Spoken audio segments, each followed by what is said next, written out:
Hello everyone. Today it's non-unscripted memories, more or less an unscripted rant but without all the anger. And today I'm just gonna talk about something that relates only to the site this video is being posted on. And that's something rather not embarrassing but confusing, stupid, and silly all at the same time. Ladies and gentlemen, here's my story on how Vidme blocked me on Twitter for no reason at all, at least I think so. So, Vidme, the past leader for the company, or website as it's not really a company yet, it's been okay. I've seen big YouTubers make secondary accounts on it, and I made a secondary account in hopes of getting more viewers for the Eternal Memory series, but for the past year, I've gotten no comments except for one of my Veronica Taylor interview, which is actually, I think, the video I'm most proud of here, because it was 1080p here, when on YouTube I had to upload in 720p because of the slow upload speed of my house. But anyways, for Vidme, I've thought of it as just an okay backup site, good for uploading stuff that may have copyright problems, and I do watch videos that are taken down on YouTube and put up here, but for the most part, Vidme in general, it's not, in my opinion, a good place to be if you're a new content creator wanting a site, just one site to stick to, because even though the community's smaller, I don't find it's as interactive as YouTube. And if you don't get much views on YouTube, you aren't certainly going to get much views here. I mean, I know back in the beginning they would always retweet and share videos, but now they don't do that anymore. And some YouTubers, like I just heard some big YouTubers often dismiss Vidme as a cruddy alternative because it has poor ad revenue. It's so small, you don't get many views, and there's no community interaction. It's, again, in my opinion, only good as a backup for if I do the Eternal Memories, when I do my Eternal Memories episode on the Pokemon anime, and I review this bad boy, I may have to stick to Vidme because even if I don't use anime footage, I may get in hot water if I use anime pictures. I don't know how that's going to work yet, but that's a future project. But in the end, people like Vidme because it's a safe, reliable backup site that doesn't seem to follow the generic Google trap of YouTube. And I can see the point. I often forget Vidme exists, and for the past few months, I've forgotten to upload Eternal Memories and Unscripted Memories episodes when they were alive on YouTube. They literally come months or weeks later than on YouTube because I just forget and it will remind me about this site existing, and I feel kind of bad for that. In fact, because of the early access thing in my subscriber thing, I'd feel double bad if people actually paid to subscribe to my channel. But at this rate, I think it would be better to pay for the Patreon because Patreon gives you more stuff, and subscribers, I don't know, the subscription thing seems a bit mad to me. But anyways, back to the topic. Vidme blocked me, and it's the confusing part because honestly, I'm a relaxed guy. I'm on Twitter, even though I get very heated about stuff like Pokemon or maybe even Alpha Sapphire. I don't really use swear words much. In fact, I rarely use swear words at all. If I do, it's because I'm really angry, but most of the time I try to keep a level head to keep myself professional for my website and stuff. Which is why I was shocked that when Vidme just randomly blocked me 2 weeks ago. Or it could have been longer, I haven't checked since 2 weeks. And so when I opened my Twitter and saw people talking about Vidme because YouTube did some random change a few weeks ago and people were like, always, oh hey, move to Vidme, it's so much better, I went to the Vidme Twitter account and found myself blocked. And here's the proof, if you don't believe me. There's my icon and everything. They literally blocked me. And I have no reason why. I politely sent a tweet to one of their community managers, no response, and I am not the one to push if someone says no, so I left it at that. But the past 2 weeks have just made me kind of furious, confused, and upset because of all my theories on why I got blocked by the community manager on a social media account. Thankfully, I know I'm not blocked here, otherwise this video wouldn't be able to be uploaded. Not to mention, if Vidme did ban me over blocking me on their Twitter account, that would probably be really petty because I do not violate a single one of their community guidelines to my knowledge. At least if I did, they would have warned me right now, and I'm usually complicit in following rules if they're reasonable. Unlike N4G, but that's another story. So I thought of reasons why Vidme could have blocked me, because again, I'm usually not mad, and I thought maybe they could have been like some of those crazy, YouTube accounts or brand accounts that whenever they get confronted with some sort of revelation, they block everyone who disappoints them, and even though I block hate group members like manually en masse on my own, it's not quite the same thing for me. But I kind of know how and why people block each other. So either due to a block bot, just simply mass blockings, getting rid of hate group members, etc., or just because someone's being a prick and you don't want to deal with them, so you block them. But a corporate account, when that blocks you, you usually mess up really badly. Usually by doing something like, well, let's just say the only time I've heard of people being blocked from Nintendo America's Twitter was because someone sent them a very gory and disturbing image to the point that even Nintendo of America's brand Twitter, that deals with lots of spam and whiny children every day, they had enough. So, case in point, brand accounts don't really block unless, again, it's a small company, which I guess Vidme kind of is, or if they're really upset. So again, it made me curious to find out the truth on why Vidme blocked me.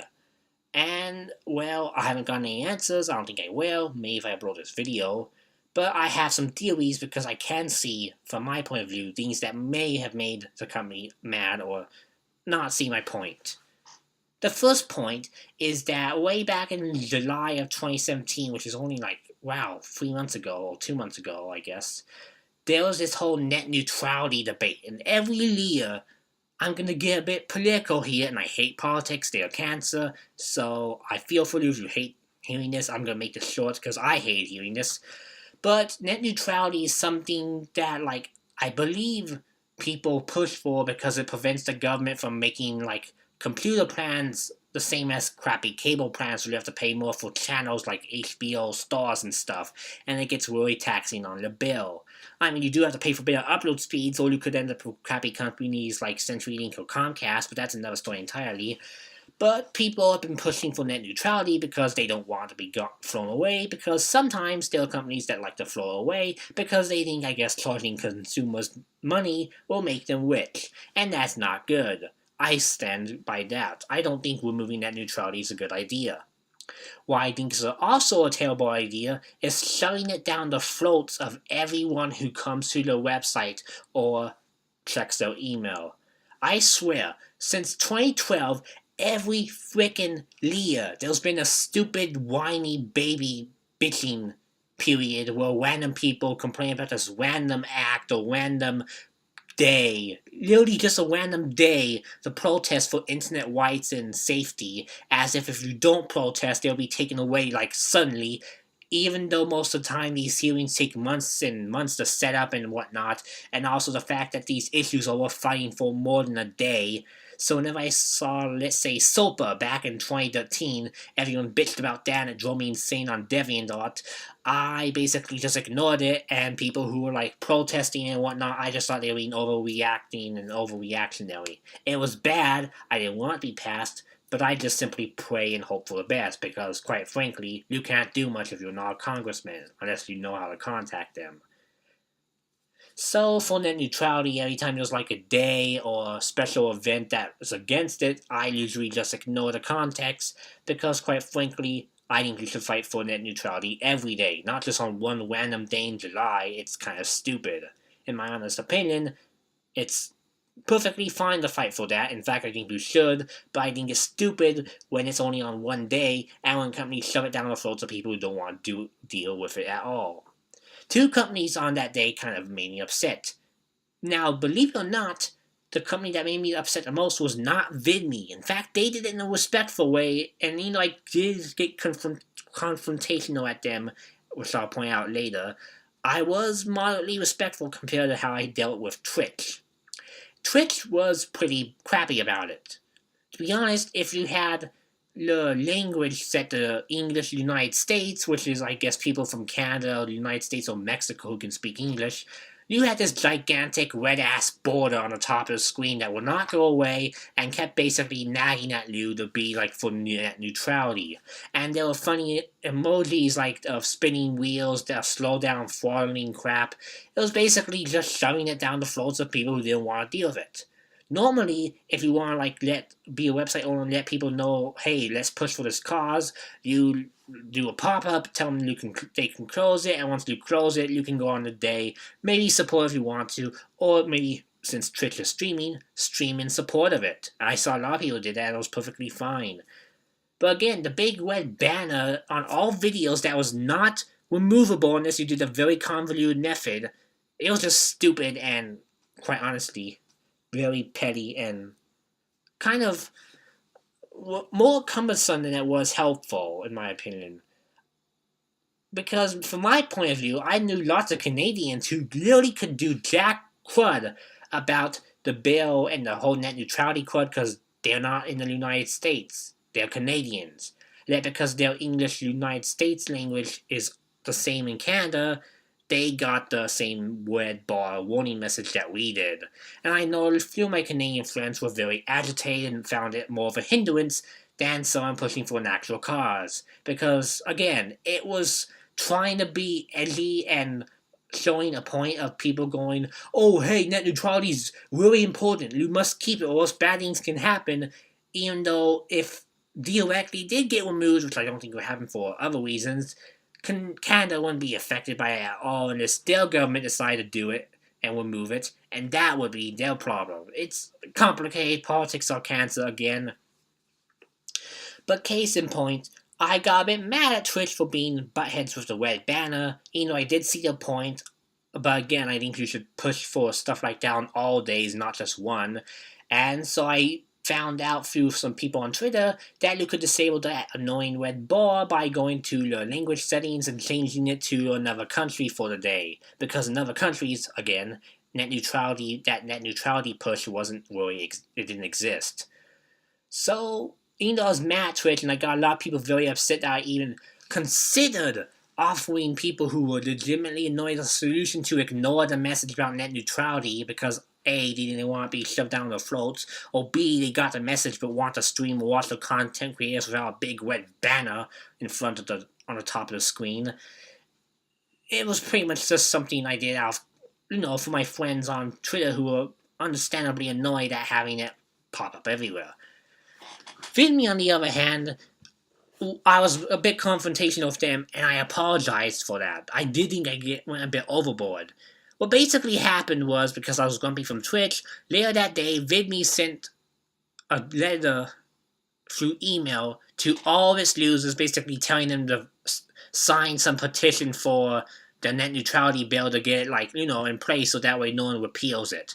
And of course, they were just being like a normal website and saying, oh hey, it would be great if you could save the internet. And in anger, I tweeted at them sarcastically, stop shoving crap down our throats, Vidme. No, not crap. It was something along the lines of stop fear-mongering this, Vidme. Because I was mad about Twitch doing it, and I thought Vidme was going to do it the next step. Because I didn't check the Vidme site at the time, and I thought it was the exact same crud. But when I checked later, it was actually, well, it should be, a simple message and a simple email. I overreacted, I apologize for that, though my stance on net neutrality days and activist days and protest days for all these random things that aren't going to be solved in one day still stand. But, I did get heated, and one of the admins actually did say, we think it's very important for the internet, and I said, oh, I understand, I'm sorry because I just realized you were an admin, I didn't mean to be so heated, I just had a rough day. Case in point, net neutrality made me a bit roughed up on that day because I was sick of everyone shoving it down my throats, and my friends' throats, especially the friends who don't even live here and can't do anything about it and just want to go about their day. And it's kind of like me. I just want to play games. I just want to work on reviews. I just want to relax. I don't want to be in political cancer territory all day long. Case in point, politics are cancer. I hate them. So when I talk about something like net neutrality, it means it really bugged the crap out of me and was intrusive in my daily lifestyle of being not centrist, but staying away from everything unless there's something major. So I suspected, they said they were fine. They accepted my apology for getting heated. I thought that was the reason Vidme blocked me on their Twitter, because of the fact that I did get heated during net neutrality day, and I was a bit overboard, but I apologized, they accepted it, and things seemed fine. So that brings me to my next two theories, which should make this video wrap up rather quickly because it's very short. The second theory would probably come from me liking, tweets from people who basically complain about Vidme. Not irrationally in all caps and stuff, but I've seen some people who thought that Vidme's advertisement program wasn't that good as YouTube, or that Vidme was too small, had a view buying problem, and sometimes I like those posts, and sometimes they tag Vidme. So I could see Vidme seeing those, thinking they were trolls who hated the company, and just mass blocking all those who liked the tweet. It would make sense from a business standpoint, even if it's not a good idea to just block for no reason. But again, it's kind of eerie because of the fact that most of the tweets I did like were just sarcastic, or they simply pointed out legitimate problems with Vidme, which again I think feedback forums are helpful for, but hey. And last but not least, the last theory on why I think Vidme blocked me on their Twitter was because, well, I upload a bit too much. And that's not really true, but in August I uploaded like 3 or 4 videos that I forgot to upload from my YouTube channel to Vidme. And every time you upload a video to Vidme, it tags the Vidme social media account. So I can easily see Vidme somehow getting annoyed at 4 upload notifications in a row with my name on it, and they may just think I'm a spammer or something, so they just block my Twitter. That's, again, another reasonable accident or mistake to make. But yeah. So in conclusion, why am I upset at Vidme blocking me? To be honest, I'm not angry and upset and demanding, "You must unblock me right now or else I'll tear down the company, build a wall over it, and flatten you with Kirby," or something like that.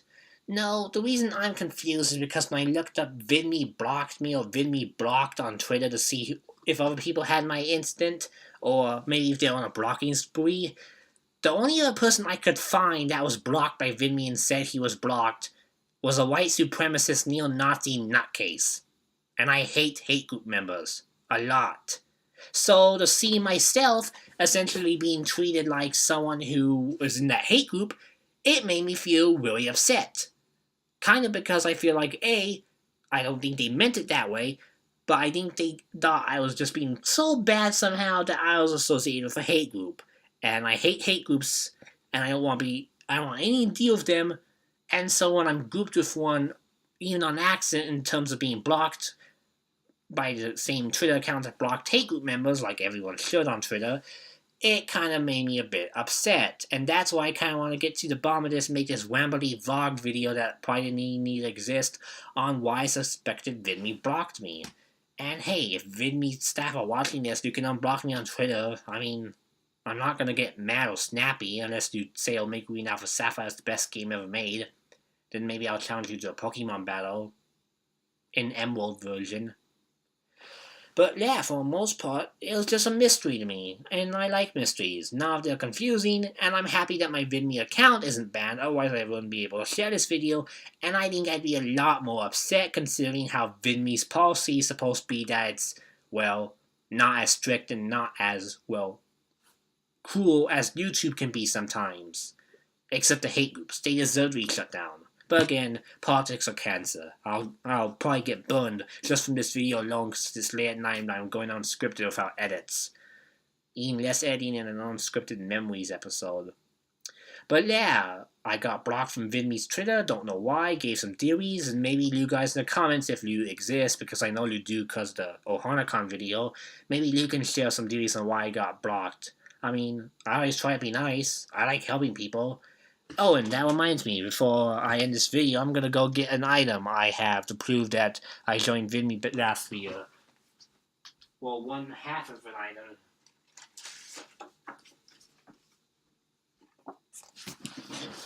See this card? I got this Happy Holidays from Vidme card last year, and it was really nice because it was physical goodies. I like physical goodies, and seeing a company ship them out just for a new member, it was kind of nice. And I liked it in the end. Though I never got my socks. I could complain about that, but I already have too many socks as is. So Vidme, if you have extra stocks and you can unblock me, maybe you can send me some. Or maybe you can, I don't know, Mal or something. Just be cool, let me be on the side, I guess, I don't know. I'm not bad. I hate groups. I don't like being grouped with them. I'm a Wakes and lover. Bye.